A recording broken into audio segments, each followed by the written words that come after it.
सांगा, तुम्ही सुद्धा सगळे राजकारण लांबून बघता, किती अडाणी असा. मी हर्षवर्धन पाटील साहेब, हे सोनाईचे माने दादा आणि आमचे हे बर्णे मामा एका बाजूला जर उभं राहिला असतो तर समोर कोणी उमेदवार उभं राहील का? निवडणुकात बिनविरोध झाली असती का नाही?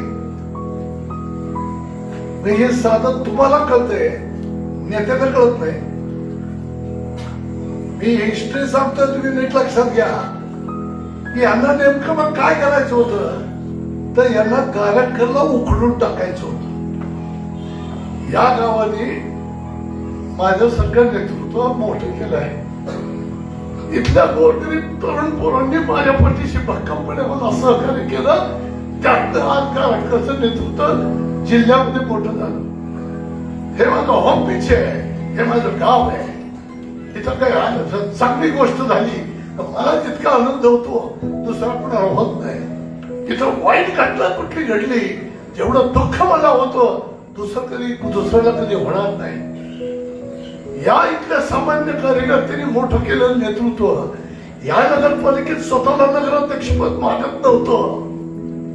स्वतःला नगराध्यक्षपद मागत नव्हतं. मी म्हटलं होतं या 4-5 लोक आहेत, यातलं तुम्ही ठरवा की जो कार्यकर्ता आहे, संघटना चालवतो, राबवतोय, दिवस रात्र मेहनत आम्ही घेतोय, रस्त्यावरती येतोय, पक्ष संघटनेसाठी आम्ही काम करतोय, अशा कार्यकर्त्याला तुम्ही तिकीट द्या. नुसता पैसा आहे म्हणून त्याला तिकीट जर दिलं तर गोरगरीब सामान्य कार्यकर्ता जो संघटनेसाठी वेळ देतो, मेहनत करतो, जो स्वतःची ताकद खर्च करतो, कुटुंबातला वेळ देतो, त्याच्यावरती अन्याय होतोय.